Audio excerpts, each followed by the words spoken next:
Assalamualaikum warahmatullahi wabarakatuh. Saya Nabila Eliandra dari fase F11-3 ingin menjelaskan materi berjudul Peradaban Islam pada Zaman Modern.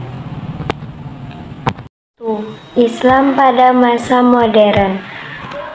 Masa modern menurut Harun Nasution dimulai dari tahun 1800 sampai sekarang.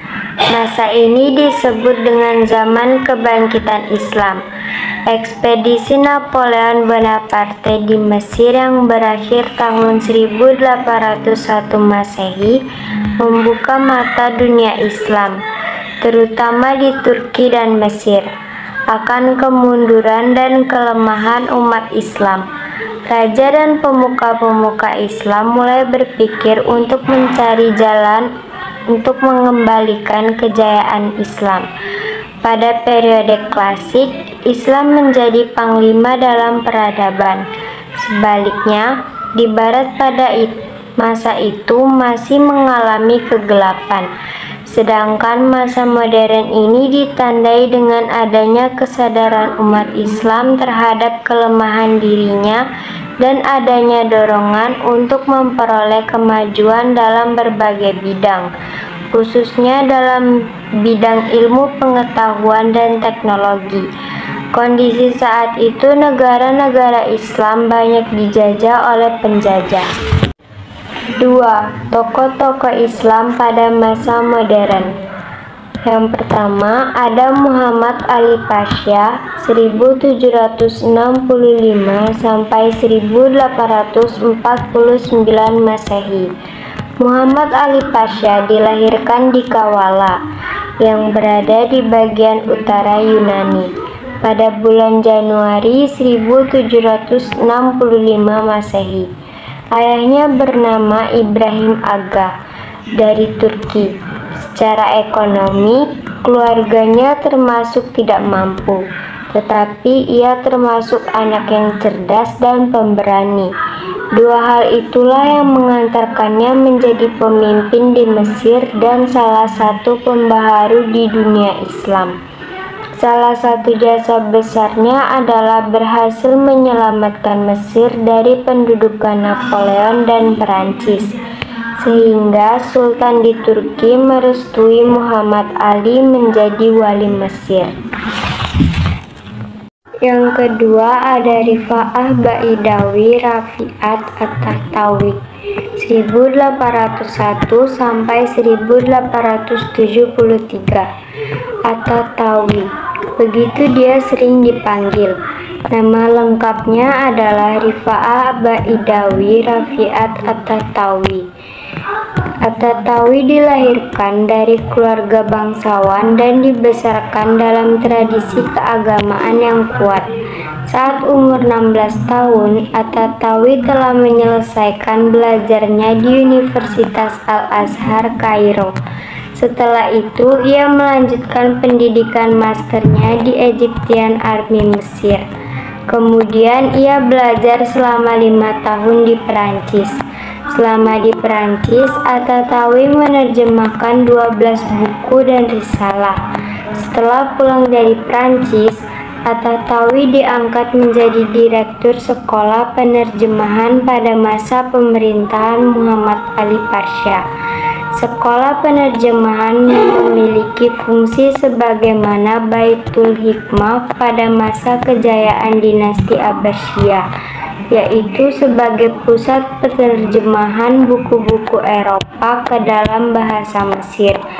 Ia berhasil menerjemahkan sekitar 20 buku berbahasa Prancis dan mengedit puluhan karya terjemahan lainnya.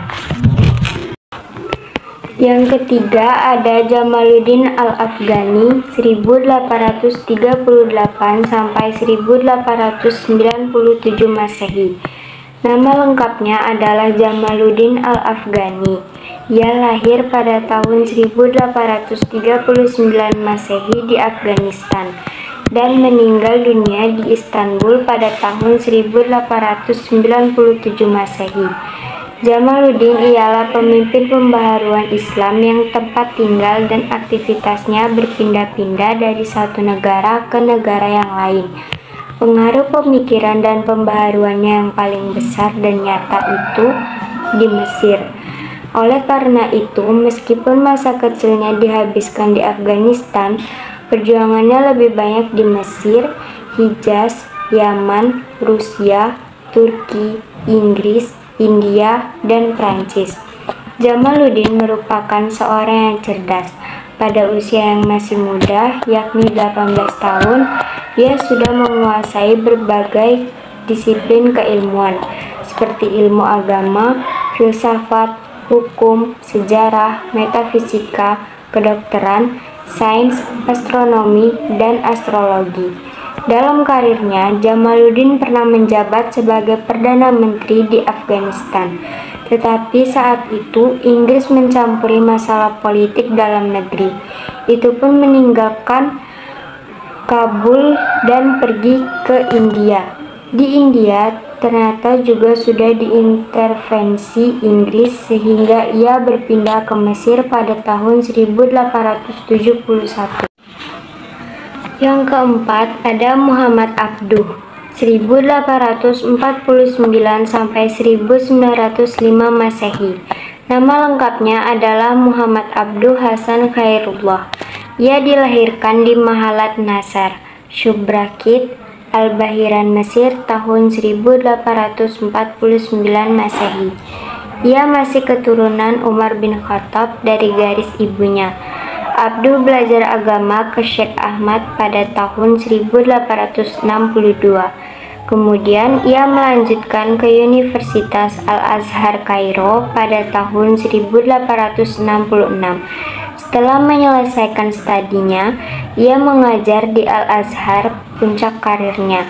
Ia menjadi mufti pertama di Mesir pada tanggal 3 Juni 1899.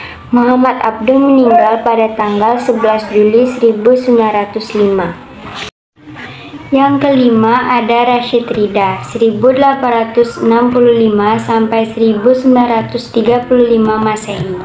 Nama lengkapnya adalah Muhammad Rashid bin Ali bin Ridha bin Syamsudi bin Bahauddin Al-Qomuni Al-Husaini. Nama populernya adalah Rashid Ridha. Ia dilahirkan di Kalamun, yang tidak jauh dari kota Tripoli, Lebanon pada tanggal 23 September 1865 Masehi. Tidak termasuk anak yang rajin. Pada saat itu, anak-anak seusianya asik main. Ia justru menghabiskan waktunya untuk membaca buku. Setelah menyelesaikan pendidikan di Kalamun, ia melanjutkan belajarnya di Madrasah Al-Wataniyah Al-Islamiyah atau Sekolah Nasional Islam di Tripoli. Latar belakang pembaruan yang dilakukan Ridha adalah tuntunan zaman yang menuntut adanya perubahan. Ia hidup pada akhir abad ke-19 hingga sepertiga abad ke-20. Pada masa itu, kondisi umat Islam berada pada posisi yang sangat buruk. Kemunduran di berbagai bidang dalam pemikirannya, ia berpengaruh dengan pemikiran dari Jamaluddin Al-Afghani dan Muhammad Abduh. Setelah Jamaluddin Al-Afghani wafat, ia ingin sekali bertemu dengan Muhammad Abduh untuk menimba ilmu darinya dan mengetahui pandangannya tentang reformasi Islam. Kemudian pada tahun 1897, ia berjumpa dengan Muhammad Abduh. Atas persetujuan Abduh, ia menerbitkan majalah Al-Manar.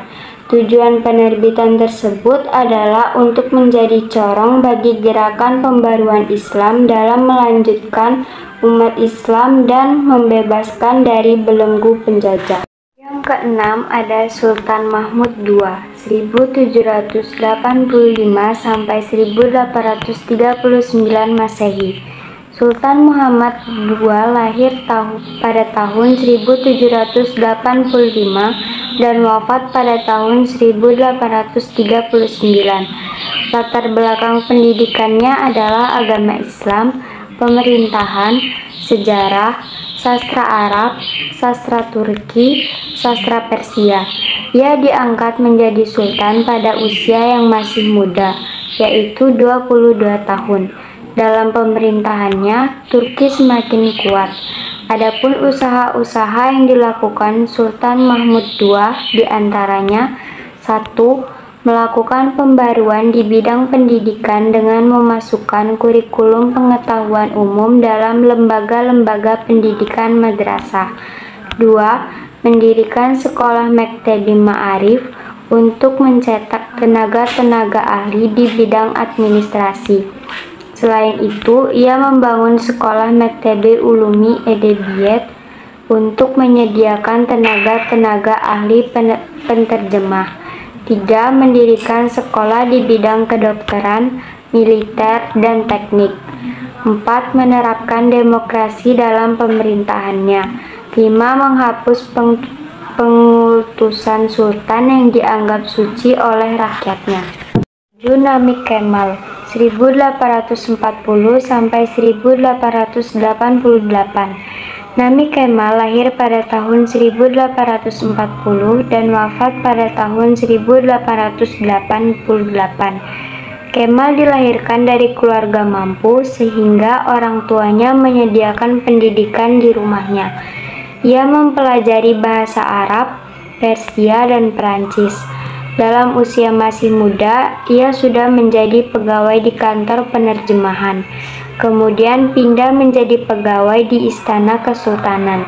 Terhadap ide-ide Barat, ia tidak mengambil sepenuhnya, akan tetapi selektif, mengambil yang sesuai dengan ajaran Islam, karena ide-ide dari Barat belum tentu cocok dengan kebutuhan masyarakat Timur.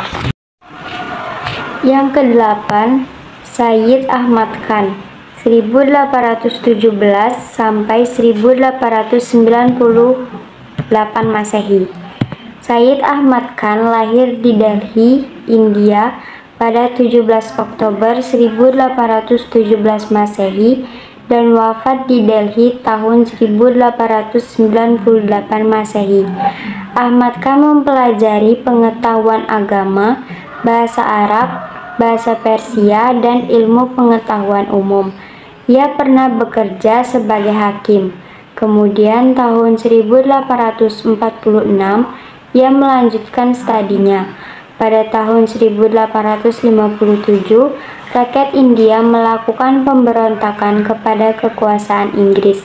Mengetahui hal tersebut, ia berusaha untuk mencegah terjadinya kekerasan. Dalam kesempatan tersebut, ia banyak menolong orang-orang Inggris dari pembunuhan. Atas jasanya, pihak Inggris memberi hadiah kepadanya. Oleh Khan, hadiah tersebut ditolak. Ia hanya menerima gelar Sir dari pemerintah Inggris.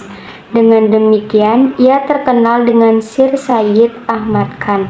Selain itu, hubungan yang baik dengan pemerintah Inggris ia manfaatkan untuk kepentingan umat Islam di India. Yang kesembilan, Muhammad Iqbal 1877 sampai 1938 Masehi. Muhammad Iqbal lahir di kota Sialkot di Punjab pada tanggal 9 November 1877. Ia berasal dari keluarga kelas menengah yang sederhana. Pendidikan agama didapatkan dari orang tuanya yang juga tokoh sufi di India. Setelah itu, ia belajar di Maktab Surau. Pendidikan formalnya ditempuh di Scottish Mission School di Sialkot. Kemudian dilanjutkan di Government College di Lahore. Ia mendapatkan gelar Bachelor of Art (BA) pada tahun 1897. 2 tahun kemudian, ia mendapatkan gelar Master of Art dengan memperoleh medali emas.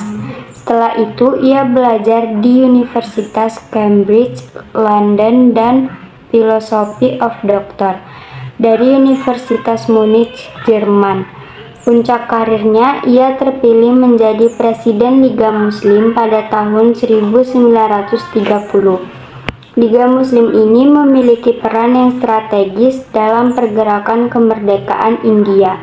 Selain itu, ia menjadi kunci utama dalam pendirian negara Pakistan sebagai sebuah negara Islam yang terpisah dari negara India.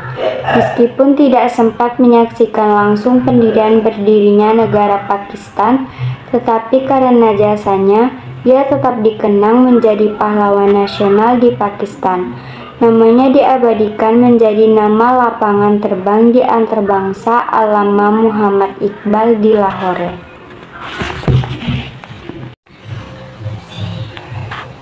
Tiga, pengaruh Islam pada masa modern bagi Indonesia. Munculnya gerakan pembaruan dalam Islam merupakan wujud dari bentuk kesadaran umat Islam dari ketertinggalan dan keterbelakangan. Gerakan pan-islamisme yang digaungkan Jamaluddin Al-Afghani merupakan cikal bakal dari gerakan kesatuan untuk menentang penjajah. Begitu juga di Indonesia. Hal itu menjadi inspirasi agar di Indonesia dapat terlepas dari penjajah. Setidaknya sejak dibukanya terusan Suez tahun 1869, setiap tahun ribuan umat Islam Indonesia menunaikan ibadah haji. Banyak para haji dan ulama yang melakukan perlawanan terhadap penjajah.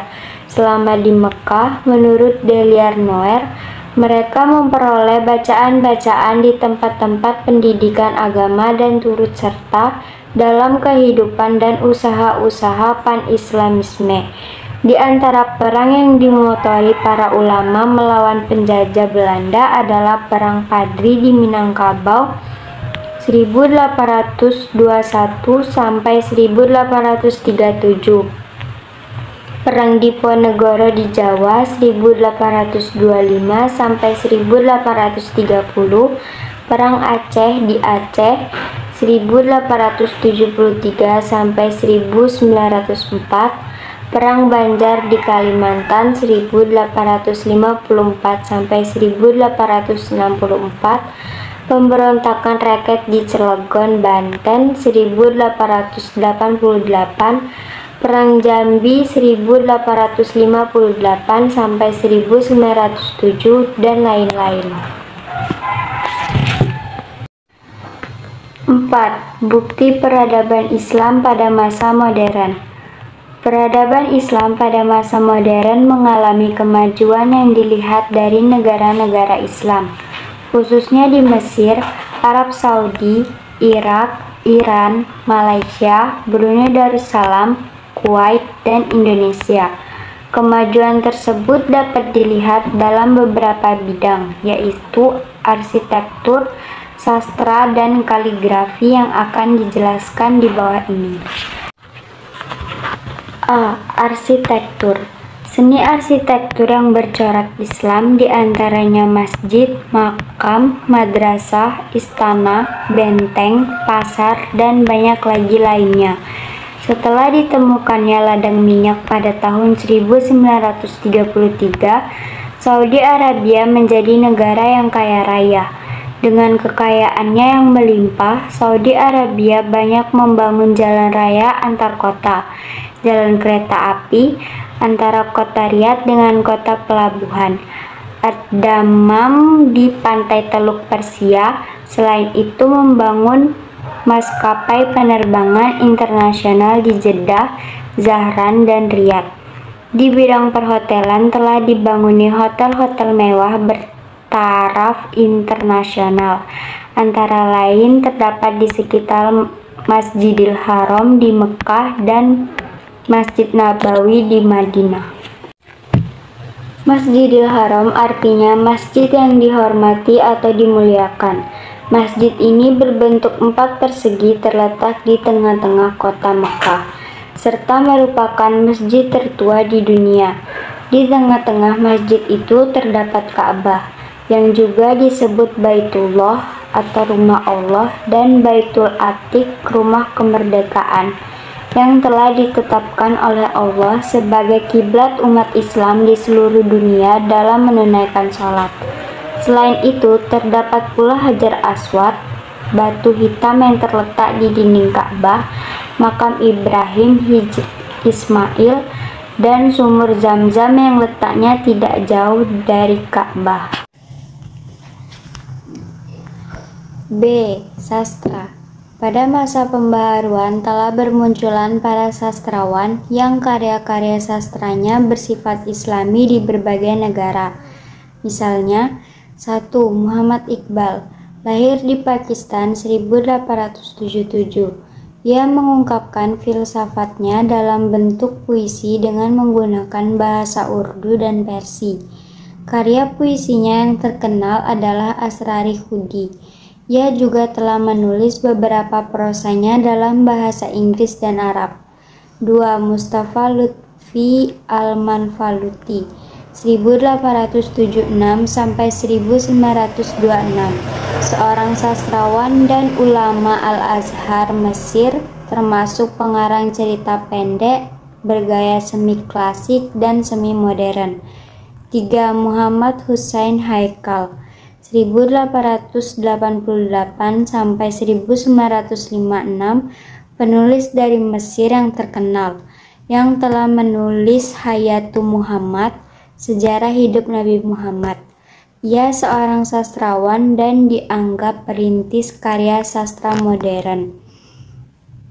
Di antara novelnya yang berjudul Zainab, terbit tahun 1914, beliau juga banyak menulis kritik sastra dan cerita pendek. 4. Jamil Sigdi Az-Zahawi, 1863 sampai 1936, di Irak terkenal sebagai perintis sajak modern dan seorang penyair tua yang bernada keras dan dikenal sebagai pembela hak-hak wanita bersama-sama dengan Ma'ruf Ar-Rasafi, 1877 sampai 1945. 5. Abdus Salam Al-Ujaili, lahir 1918, adalah seorang sastrawan di Suriah yang juga seorang dokter medis, aktif dalam penulisan novel dan cerita pendek. 6. Aisyah Abdurrahman, sastrawan perempuan dari Mesir. Ia meraih gelar doktor dalam sastra klasik, terkenal sebagai sastrawati, wartawati, dan editor harian Al-Ahram Mesir. Selain itu, beliau banyak menekuni Al-Quran, lalu menulis tafsir Al-Quran dari segi sastra. Sastrawati lainnya seperti Fatwa Taukan dan Nazek Al-Malaikah, serta Laila Ba'al-Baki. C. Kaligrafi. Kata kaligrafi berasal dari bahasa Yunani. Kaligrafi atau kaligrafos. Kalos berarti indah dan grapo berarti tulisan. Jadi kaligrafi berarti tulisan aksara indah yang mempunyai nilai estetis. Dalam bahasa Arab, kaligrafi disebut khat, yang berarti tulisan indah yang memiliki nilai estetis.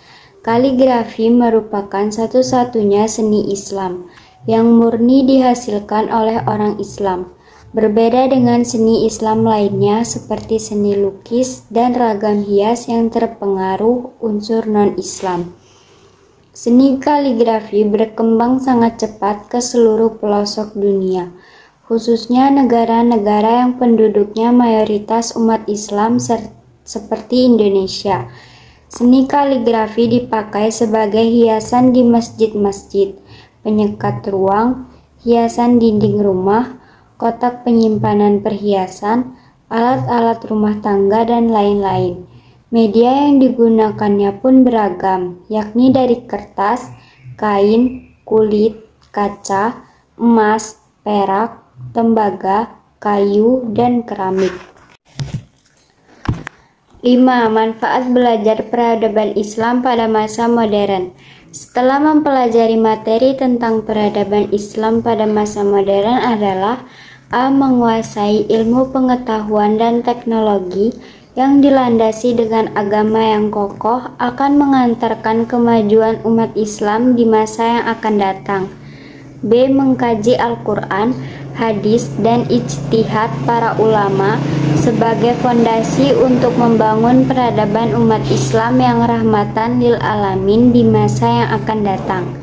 C. Mengkaji ilmu-ilmu keislaman, nahwu, saraf, fikih, ushul fikih, mantik, bahasa Arab, ulum Al-Quran, ulum al-hadis, dan sebagainya sebagai fondasi untuk menjadi mujtahid. D. Belajar kelemahan-kelemahan pada masa lalu sebagai bahan introspeksi untuk menatap masa depan umat Islam. E. Berpikir dinamis sesuai dengan perkembangan zaman. Islam harus menjadi pelopor perubahan sebagaimana amanat dalam Quran surat Al-Ra'd ayat 11.